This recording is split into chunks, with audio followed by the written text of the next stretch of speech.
Bon début de semaine à toutes et à tous, mesdames et messieurs. Merci de faire confiance au journal de la ville et tout de suite les sommaires. Retardement de la sortie du nouveau gouvernement de la République démocratique du Congo. L'informateur attend encore la publication de la liste définitive des députés nationaux élus aux élections de décembre 2023 par la Cour constitutionnelle pour présenter son dernier rapport au chef de l'État. 83 individus identifiés comme des Koulouna arrêtés dans la nuit du dimanche à lundi 11 mars 2024 dans la ville-province de Kinshasa par la police nationale congolaise. Une arrestation qui marque un tournant décisif dans la lutte contre la criminalité urbaine, déclare le commissaire divisionnaire adjoint de la police nationale congolaise, ville de Kinshasa, Blaise Kilimbalimba. C'est tout pour les sommaires, mesdames et messieurs. Encore une fois, bienvenue dans ce journal.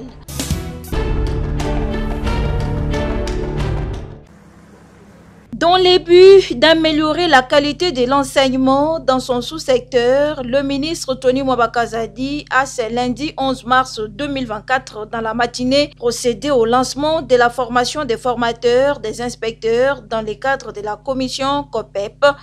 Dans son discours d'ouverture, le ministre Tony Mwabakazadi a souligné l'importance de cette formation au moment où, après la réussite sans appel de la gratuité de l'enseignement primaire public, la qualité de l'enseignement s'avère son cheval de bataille sur instruction du président de la République, Félix-Antoine Tshisekedi Tshilombo. Chers participants, du 11 au 15 mars, vous serez soumis à une intense activité intellectuelle qui vous permettra, j'en suis convaincu, de vous rappeler les étapes du développement de la petite enfance et de l'enfance et de veiller à ce que les apprentissages, pour être efficaces et efficients, soient adaptés à la fois au développement et aux compétences des apprenants de chaque niveau. Mon souhait le plus ardent est que cette formation soit nourrie de vos expériences de terrain et prenne en charge notre besoin de développement et d'amélioration du système éducatif congolais. J'attends donc de chacun de vous la ponctualité, l'assiduité et une présence active et participative à chacune des séances de cette formation afin d'en tirer les meilleurs profits que vous mettrez par effet multiplicateur au service des éducateurs des maternelles et des enseignants de l'école primaire pour le bien de l'enfant congolais. Par ailleurs, le ministre a fait savoir à l'auditoire que la préscolaire et les scolaires constituent l'objet de sa meilleure attention depuis qu'il est à la tête de ces ministères.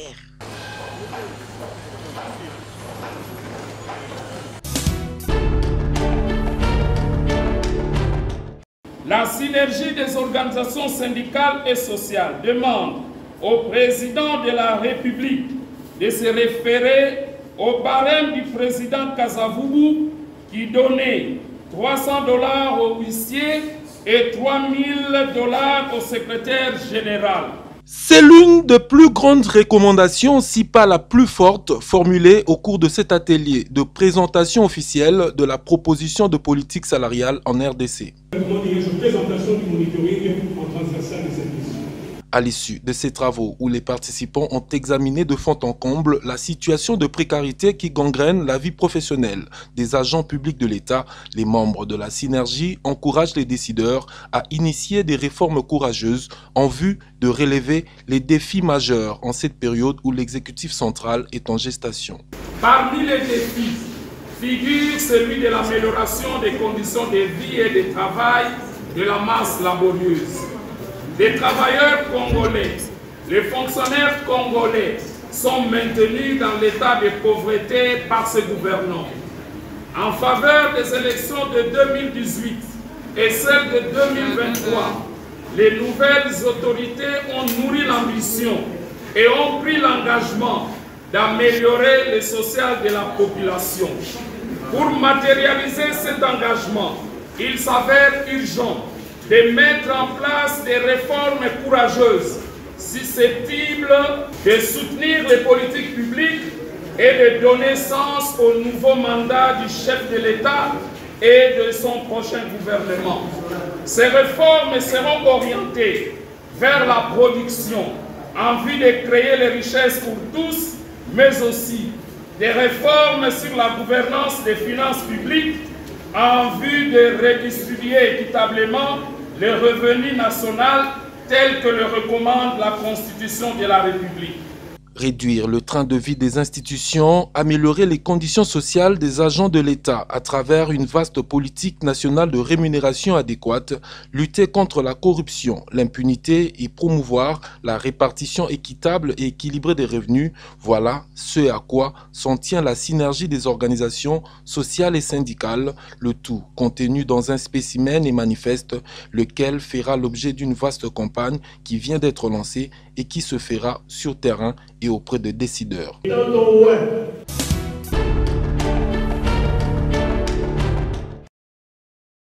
Les anciens députés du parti Ensemble pour la République arrêtés parmi les traîtres accusés de complicité avec les M23 capturés dans l'est de la RDC et présentés au public à Goma par le général Ekenge, porte-parole des forces armées de la République démocratique du Congo, avant d'être acheminé à Kinshasa. Le parti Ensemble pour la République, parti cher à Moïse Katumbi, a fait sa mise au point le samedi 9 mars 2024. En règle générale, un membre reconnu coupable d'actes délictueux est sanctionné conformément aux lois du pays et aux dispositions statutaires. Il n'y a pas de place à complaisance ou à malveillante spéculation sur ce. Ensemble pour la République dénonce l'acharnement des autorités à vouloir les mêler de tout mal et à justifier tous les déboires du pouvoir par les prétendus péchés et maléfices dont les membres et dirigeants de Ensemble se seraient rendus coupables. Ensemble pour la République et son président ne sont pas dans le schéma de portée des armes. Cela ne nous tente pas. Nombreux sont les Congolais qui croient que la guerre d'agression dans l'est de notre pays ne sera pas gagnée devant les micros en multipliant des annonces et des communications de presse. Plutôt que d'exposer les noms de Ensemble pour la République à tous les tournants et de multiplier des tentatives de manipulation de l'opinion, cette cabale avait d'ailleurs commencé par raconter que les chefs et leaders de l'ensemble ne condamnaient pas l'agression. Le pouvoir ferait mieux de se concentrer sur la situation à l'Est, qui est des plus préoccupantes, et les moyens de mieux défendre les Congolais. Ensemble pour la République n'est ni de près, ni de loin mêlé à la rébellion et au malheur qui en résulte. Respectueux de la Constitution et des lois de la RDC, nous avons choisi et annoncé notre voie actuelle de faire de l'opposition républicaine.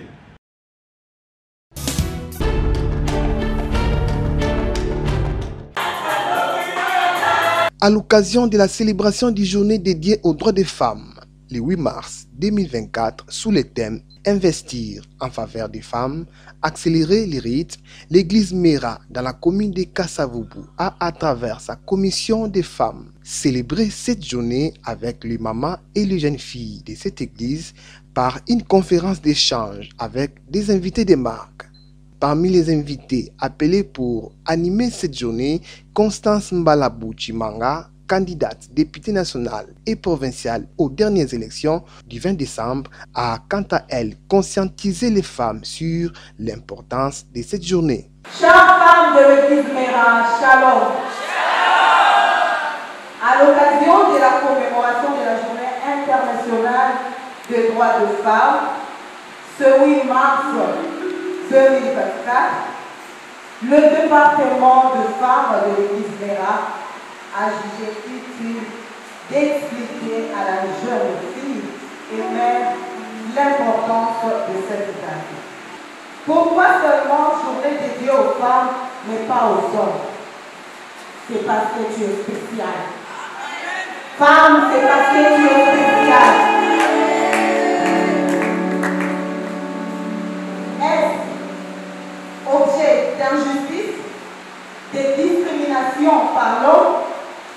Les Nations Unies ont décidé en 1977 de consacrer cette date aux femmes pour défendre de leurs droits bafoués par les hommes, entre autres violences faites aux femmes sous toutes ses formes, la discrimination sur le plan professionnel, le refus de scolariser les filles ou les jeunes filles, ce qui créa le taux d'analphabétisation très élevé parmi les femmes. Cette date du 8 mars 1977 est le début du réveil des femmes pour défendre leurs droits et aspirer à acquérir à la fin à l'égalité entre l'homme et la femme. Pour la ligne, date oyo eza réservé kaka na bamama. Pour la ligne, date oyo ezala pe ya bapapa. C'est parce que maman nde apesaka vie. Yango ebongi na vie wana ezala transmis na monde entier. Pe po esalama lolenge wana ebongi na mama azwa ngonga ya kose préparer. Ebongi na mama azwa ngonga ya kokanisa. Nde date oyo ya le 8 mars tozangani awa mpona kokanisa lolenge kani tokobunda mpo tozwa égalité entre mwasi na mobali. Chrétienne de son état et femme politique de ce pays, Constance Mbalabou Chimanga, appelée communément la maman de la restauration des familles, a pris l'engagement de restaurer la conscience de la femme.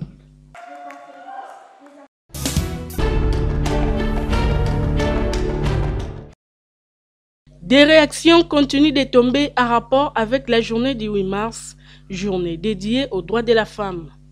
Pour Monique Mbombo, présidente de la Ligue des femmes de la CRD, à l'occasion de cette journée, les femmes de la RDC disent non à la guerre de l'Est, aux violences et aux suicides faits à la femme et soutiennent en même temps les actions du chef de l'État Félix Tshisekedi. Nous joignons aux autres femmes du monde pour dire non à la guerre qui nous est imposée par le M23 à travers le Rwanda.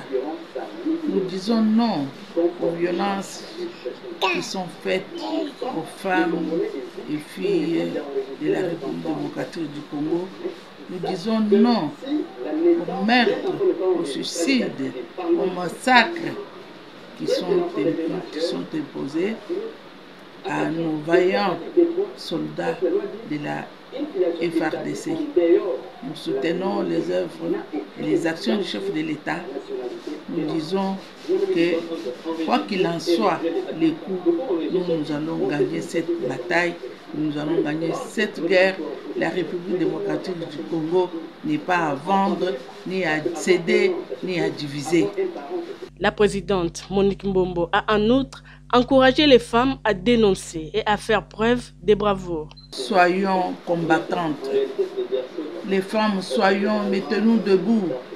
Soyons aptes. Nous ne pouvons pas être dans la maison, se cacher en train de plaire les choses. Dénonçons. La femme de la République démocratique du Congo a besoin de microfinances pour s'épanouir, a-t-elle conclu. Et il faudrait que les femmes de la République du Congo puissent avoir accès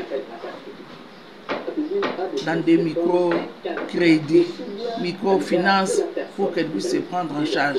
À combien plus forte raison, ces femmes ici qui vivent à Kinshasa se réveillent toujours à 4 h du matin pour aller chercher le pain. Et les femmes du Kasaï central ont leur spécificité. Les femmes du Kasaï oriental, les femmes de toutes provinces, chacune a ses problèmes.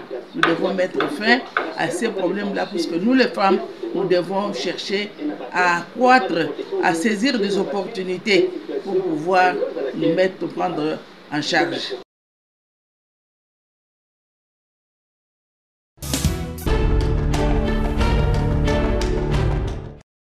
Congo Fort est une association sans but lucratif qui a vu ses jours ce jeudi 7 mars 2024 avec son slogan « Lona, Bokola, Lia ». La terre est une richesse, cultive, élève et tu mangeras à ta faim.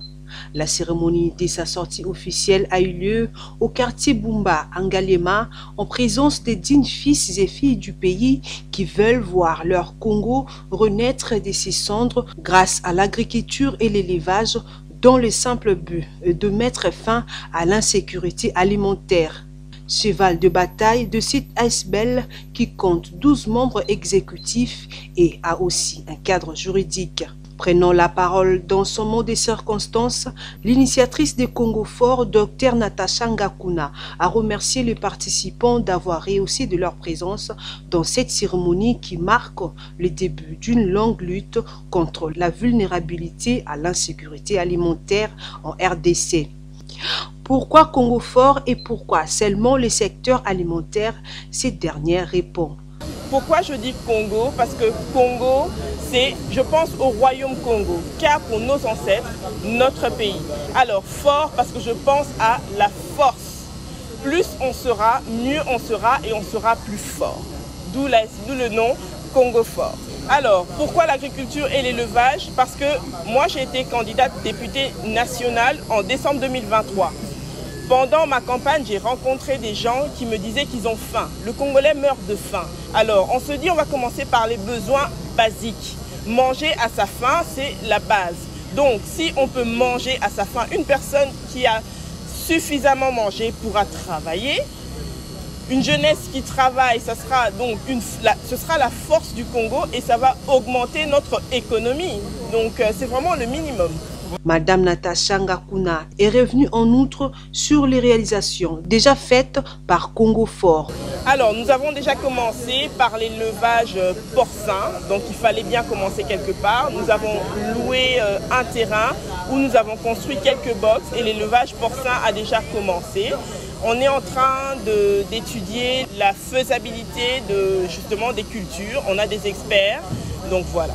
Téné, les causes profondes de la vulnérabilité à l'insécurité alimentaire et à la malnutrition sont liées à un ensemble de facteurs imbriqués tels que la pauvreté, la santé, l'hygiène, l'accès aux services sociaux de base, la faiblesse de la production, les normes socio-culturelles et autres. Une activité qui a été sanctionnée par un cocktail et une photo de famille dans une ambiance festive. Les habitants du quartier Munzani se sont donné le devoir de respecter l'horaire de l'assainissement 2 fois par semaine. Le salongo est effectué dans les rues, dans les marchés et autres, comme nous explique Molele, chef du quartier Munzani. La commune c'est vraiment que na mala on est tous en 2 jours to salaka mercredi na samedi. Alors mercredi mingi to salaka na kati na ba quartier. Mais samedi, nous sommes à boulevard, parce que net miroir, net miroir. Et on est dans le quartier, nous sommes dans balabala. Bon, il y a des fois que nous avons un salon spécial. Si vous savez que nous sommes dans la place de bus, nous sommes stockés, nous sommes dans la place. Nous sommes dans côté assainissement. En tout cas, ça va. Pendant, pour le numéro 1 de ces quartiers, ils sont butés à quelques difficultés, entre autres, les manques d'outils de travail. Bon, la difficulté est moins belle. Au moins au matériel. Il y a des fois, au monde qui a modèle, il y a un état bilawana. Il y a des fois, ceux qui m'ont dit des amis, donc il y a des fois, barato, beaucoup de bateaux belé, barato, vous en avez 3-4. Mais il faut barato, ils ont moins belé, papa, ils ont moins belé, donc le matériel, il va pas ça passe. Donc, il y a des fois, tel que dans la commune, il y a des motos gizi. Il y a des fois, ceux qui posent sur la bataille, c'est wana. Ça a été on va dans mine, mais ceux qui ont des motos moins belées, ils vont permettre d'évacuer la saleté rapidement. Il invite par ailleurs la population de Munzani à respecter le salongo, car il en va de leur santé. Parce que la salubrité, c'est la première chose, c'est la chef de quartier. Et ça, vous mettez à gouverner, et ça, il y a un il faut y avoir. Il faut y avoir que la saleté paysanne sous sa maladie est belle. Donc, il faut préparer déjà de façon que les chefs de réparer. expliquer bango ba comprendre comment assainissement la propriété Dans les prochains jours, a-t-il martelé, le quartier Mouzani projette des ateliers de formation pour la remise à niveau des chefs de quartier et populations dans le secteur de l'assainissement.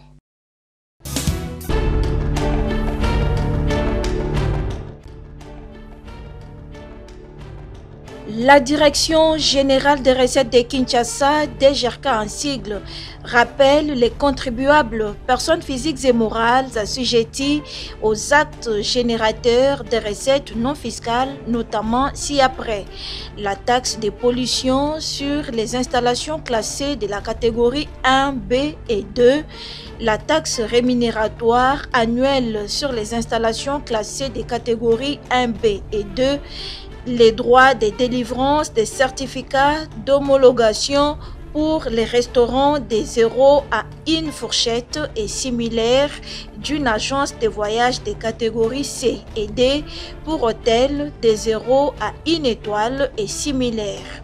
La taxe sur autorisation des transports des biens et des passagers, la taxe sur autorisation d'aménagement des parkings privés sur les domaines publics de la ville, parking privé et parking réservé, la taxe d'enregistrement annuel des établissements des loisirs, les frais des certificats médicaux de bonne santé pour le personnel des établissements classés, les taxes sur les actes notariés, AGO, AG, la taxe d'identification annuelle du personnel et des sociétés de gardiennage, que l'échéance est fixée au 31 mars 2024, tombant les dimanches, elle est repoussée au lundi 1er avril 2024. À cet effet, il leur est demandé de retirer la note de perception auprès de l'ordonnateur de la DGRK affecté au service d'assiette concerné et payé à la banque dans les comptes receveurs non fiscaux. Dépasser ces délais, les pénalités et amendes leur seront appliquées conformément à la loi en vigueur. Fait à Kinshasa le 7 mars 2024, Michel Moussaka Mayelenkai, directeur général.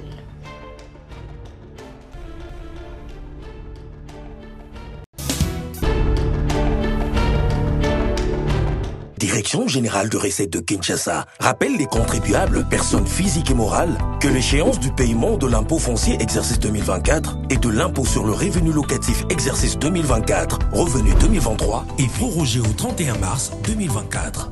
Elle vous convie d'effectuer vos déclarations à la DGRK ou en ligne au www.e-dgrk.com. Notez bien, ne payez qu'auprès de banques partenaires de la ville de Kinshasa. Attention! Les contribuables gérés par les directions des impôts de la Gombe, de Limete et de Ngaliema-Nord sont invités à faire leur déclaration en ligne. Pour cette catégorie de contribuables, aucune déclaration sur support papier ne sera acceptée. Message de la Direction générale des recettes de Kinshasa.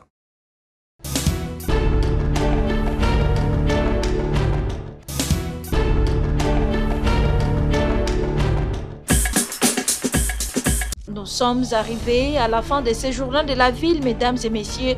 Merci de l'avoir suivi. Le prochain rendez-vous est fixé pour ce mardi et d'ici là, portez-vous bien.